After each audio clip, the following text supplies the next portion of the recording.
जिंदगी दो प्रकार की होती है, जिंदगी जीना और जिंदगी काटना। ये डिसीजन आपको लेना है कि जिंदगी को काटना है या जिंदगी जीना है। साथियों नमस्कार, आप देख रहे हैं स्टॉक प्रॉफिट इंडिया। चैनल में पहली बार आए हैं तो सब्सक्राइब जरूर करें। हम ऐसे ही वीडियो बनाते हैं जो आपकी जिंदगी में बहुत बड़ी चेंजिंग ला सकते हैं। हर किसी की जिंदगी में कुछ ना कुछ गलतियां जरूर होती हैं, ऐसा कोई नहीं होता जिससे गलती ना हो। लेकिन इन गलतियों को पहचानना यदि आप में आता है तो आप निश्चित आने वाली गलतियों को कम कर सकते हैं। हर किसी का सपना होता है हम अमीर कैसे बने, तो ये सपना किसी किसी का पूरा होता है और बाकी ये सपना देखते देखते जिंदगी काट देते हैं। आप हमारे चैनल के साथ जुड़े हैं तो आपको जिंदगी काटना नहीं है, जिंदगी जीना है। जिंदगी कैसे जीना है वो हम कोशिश करते हैं कि वो आपको चीज़ें बता सकें। तो जिंदगी जीने के लिए जो सबसे महत्वपूर्ण चीज़ है वो है पैसिव इनकम। और पैसिव इनकम कैसे प्राप्त हो उसके लिए ज़रूरी है इन्वेस्टिंग। इन्वेस्टिंग कैसे करें उसके लिए ज़रूरी है जानकारी। और जानकारी कैसे प्राप्त करें उसके लिए ज़रूरी है हमारे वीडियो लगातार बिना स्किप किए हुए देखना। तो इन्वेस्टिंग शुरू करने के लिए हम बिगनर से स्टार्ट करेंगे। बिगनर में आपको नॉर्मल से स्मार्ट की तरफ ले जाने की कोशिश करेंगे।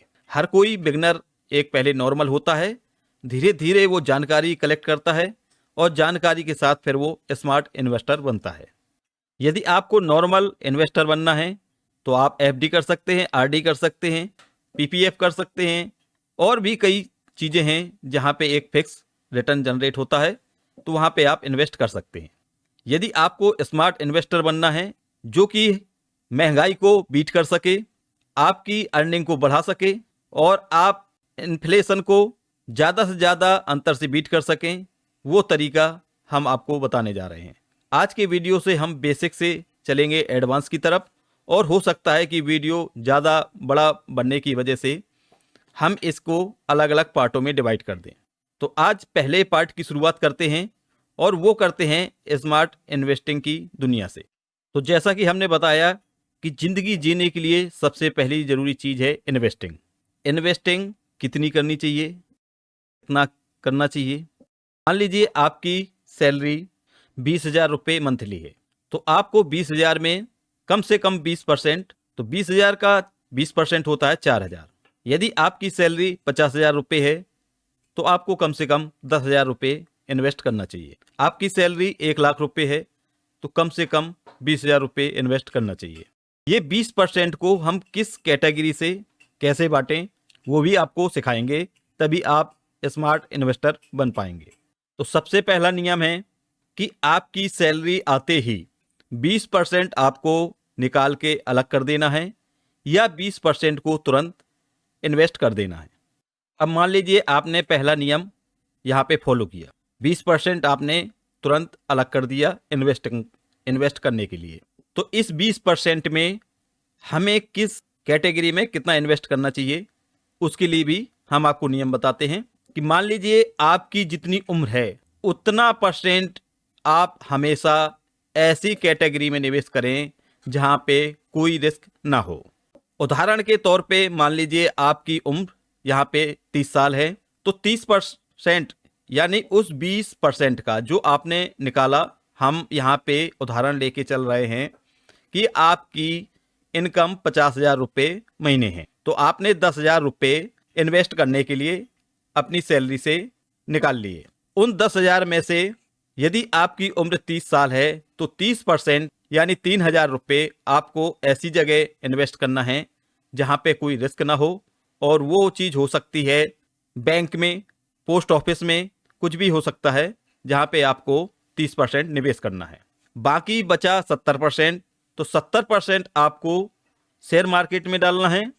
उस 70% में आपको किस कैटेगरी में कितना डालना है उसको हम आगे पूरा कवर करेंगे। तो सबसे पहले यदि आपकी उम्र यहाँ पे 40 साल है तो आपको 40% अपनी इन्वेस्टिंग अमाउंट का, यानी आपकी अमाउंट यदि 10,000 है तो 4,000 रुपये आपको एफडी या फिक्स जहाँ पे इंटरेस्ट मिलने वाला है और कोई रिस्क नहीं है वहाँ डालना है, और 60% आपको शेयर मार्केट में डालना है। तो आप अपनी उम्र के हिसाब से ये कैलकुलेशन कर लें। यदि आपने लगातार बिना ब्रेक किए हुए, बिना मिस किए हुए, बिना स्किप किए हुए हमारे वीडियो देखे तो निश्चित आपको फाइनेंशियल एडवाइजर की ज़रूरत यहाँ नहीं पड़ेगी। आप अपने फाइनेंशियल एडवाइजर स्वयं बन होंगे और आप एक खुशहाल ज़िंदगी बिल्कुल जिएंगे। तो अब आते हैं हम कि हमें शेयर मार्केट में जो निवेश करना है वो कैसे और किस रूप में करना है, कैसे एक हम स्ट्रॉन्ग पोर्टफोलियो बना सकते हैं। तो वो 2025 में कौन से वो सेक्टर हो सकते हैं जहां पे हमें ग्रोथ मिलेगी, इन सभी चीज़ों को हम क्रम बाई आगे डिस्कस करने जा रहे हैं। तो निवेश करने से पहले और एक मजबूत पोर्टफोलियो बनाने से पहले आपके दिमाग में ये 4 क्वेश्चन जरूर होना चाहिए। पहला क्वेश्चन, वो कौन सी चीज़ें हैं जो कभी चेंज नहीं होनी है। क्वेश्चन नंबर 2, वो कौन सी चीज़ें हैं जो चेंज होना है। क्वेश्चन नंबर 3, वो कौन सी चीज़ें हैं जिसमें हल्का फुल्का चेंजिंग हो सकता है। क्वेश्चन नंबर 4, वो कौन सी चीज़ें हैं जिनका एंड होना ही होना है। तो इन 4 क्वेश्चन को आप अपने दिमाग में रखें और इसी के आधार पे अपनी इन्वेस्टिंग जर्नी को स्टार्ट करें। तो जो चीज़ नहीं बदलेंगी उसके लिए सबसे अच्छा उदाहरण है आपकी पर्सनल लाइफ। इससे बेहतर उदाहरण और कोई नहीं हो सकता है पूरी दुनिया में। सबसे पहले आप सुबह उठते हैं, उठते ही आपको जिस चीज़ की ज़रूरत पड़ती है वो चीज़ कभी बदलने वाली नहीं है। उदाहरण के तौर पे कि फ्रेश होने से पहले यदि आपको सिगरेट पीने की आदत है तो वो आदत नॉर्मली आप हो सकता है कि आदत को छोड़ दें, लेकिन वो आदत कहीं ना कहीं शुमार है लोगों के बीच में। आप छोड़ देंगे, कोई दूसरा शुरुआत कर देगा, कोई दूसरा छोड़ देगा, तीसरा शुरुआत कर देगा। तो हमारे कहने का मतलब है कि आपको इन्वेस्टिंग अपनी पर्सनल लाइफ से ही स्टार्ट करनी है। और सबसे पहले आप देखें कि सुबह आंख खोलते ही सबसे पहली जो ज़रूरत है वो क्या है। यदि आपको फ्रेश होने के लिए सिगरेट पीने की आदत है तो आपकी पहली ज़रूरत है सिगरेट। तो आप नोट कर लें कि आपको आज सुबह उठते ही पहली जो ज़रूरत पड़ी वो सिगरेट के रूप में पड़ी। अब आप फ्रेश होने जाते हैं, उसके बाद जब हैंड वॉश करते हैं तो वहाँ आपको ज़रूरत पड़ी हैंड वॉश की। हैंड वॉश किसी भी कंपनी का हो सकता है, सॉप हो सकता है, डिटर्जेंट हो सकता है, किसी भी टाइप में हो सकता है, लेकिन आपको हैंड वॉश करने ही होंगे। और आगे जो ज़रूरत होगी वो होगी पेस्ट की। पेस्ट की करने के बाद अब हमें क्या ज़रूरत होगी, वो होगा नाश्ता। तो नाश्ता हो सकता है कि आप खुद बनाएं या आप जोमेटो से मंगाएं। यदि जोमेटो से मंगाते हैं तो आप यहाँ से फिर नोट करें कि मुझे यहाँ पे जोमेटो की ज़रूरत पड़ी। यदि आप घर में नाश्ता बनाते हैं तो हो सकता है आप 2 मिनट्स नूडल्स बनाएं, मैगी दिखाई देगी, तो मैगी आपकी लिस्ट में शामिल हो गई। नहाते हैं तो नहाने में भी आपको सोप की ज़रूरत पड़ेगी।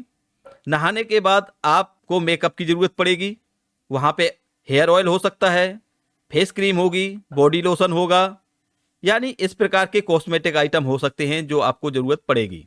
जो ड्रेस है वो हो सकता है कि आप एक ब्रांडेड कंपनी के कपड़े पहनते हो तो आप उसको भी नोट कर सकते हैं।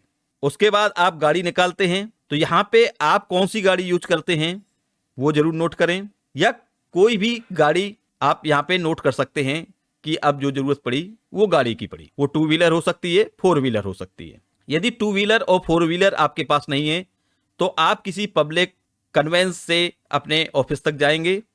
तो वो पब्लिक कन्वेंस क्या हो सकता है, बस होगी या कुछ और हो सकता है, या रिक्शा ही हो सकता है। तो बस किस कंपनी की थी, वो रिक्शा किस कंपनी का था, ईवी था या मैनुअल जिसको ऑपरेट करते हैं वो था। उसके बाद जब आप ऑफिस पहुंचते हैं तो वहां आपको जो सबसे पहली ज़रूरत होगी वो अटेंडेंस की होगी। इसके बाद यदि आप ऑफिस का काम करते हैं तो आपको एक कंप्यूटर की ज़रूरत पड़ेगी। तो उस कंप्यूटर में कौन सी टेक्नोलॉजी यूज हो रही है, एआई टेक्नोलॉजी जो आप आज के समय पे डिमांड है, वो निश्चित आपके यहाँ भी डिमांड होगी। उसके बाद आप घर वापस आते हैं तो आपके घर आते ही आपके बच्चों से, आपकी फैमिली से कुछ ना कुछ डिमांड जरूर निकल के आएगी कि ये चीज़ आपको लानी है। तो जो चीज़ लानी है उन सभी चीज़ों को आप नोट कर लें। बच्चों की एजुकेशन, बच्चों के लिए हेल्थ केयर से रिलेटेड, यानी बच्चों के जो भी आइटम हैं उन आइटम को आप इम्पोर्टेंट आइटम में नोट कर लें। क्योंकि दुनिया का कोई भी शख्स अपनी ज़रूरतों को कम कर सकता है, लेकिन अपने बच्चों की ज़रूरतों को पूरा करने में वो जी जान लगा देता है। उसके बाद आप शाम का खाना खा के सोते हैं तो सोने के लिए आपको एक घर की जरूरत पड़ेगी। जब आप घर की जरूरत पड़ेगी तो उसके लिए आपको या तो आप किसी रियल एस्टेट वाले से मकान लें या खुद मकान निर्मित करवाएं। खुद मकान बनवाते हैं तो वहां आपको सीमेंट की जरूरत पड़ेगी, स्टील की जरूरत पड़ेगी, यानी हर चीज की जरूरत पड़ेगी। आपकी को जो चीज की जरूरत पड़ेगी मकान बनाने में वो चीज नोट कर लें। उसके बाद जब आप सोते हैं तो बिस्तर पे जाते हैं, तो बिस्तर पे वहां पे आप कौन सा मैट यूज करते हैं वो जरूरत पड़ेगी, उसको नोट कर लें। आपको यदि गर्मी है तो एसी की जरूरत पड़ेगी, तो आप एसी नोट कर लें। तो यानी आपकी पर्सनल लाइफ में हमने इतने सारे सेक्टर बता दिए कि अब आपको कहीं ढूंढने की जरूरत ही नहीं है कि मुझे इन्वेस्टिंग कहाँ करनी है। आप सुबह उठे शाम को सोने तक आपको जो चीजों की जरूरत थी वहीं तो आपको इन्वेस्ट करना है। तो आज के वीडियो में आपने क्या सीखा? ये बहुत छोटा सा वीडियो है, इसको हम आगे और डिटेल में कवर करेंगे जब हम टेक्निकल रूप में जाएंगे। अभी हमने एक साधारण रूप में इसको लिया है, बेसिक से स्टार्ट किया है। और इसमें आपको क्या सीखने को मिला आप कमेंट करके जरूर बताएं, ताकि हमें मोटिवेशन मिल सके और हम इसको और अच्छे तरीके से आपके लिए रख सकें। तो साथियों मिलते हैं अब नेक्स्ट वीडियो में, क्योंकि ये वीडियो बड़ा हो रहा है। तो मिलते हैं नेक्स्ट वीडियो में न्यू इन्फॉर्मेशन के साथ। हाँ, कमेंट करना बिल्कुल ना भूलें। Tata bye bye, take care.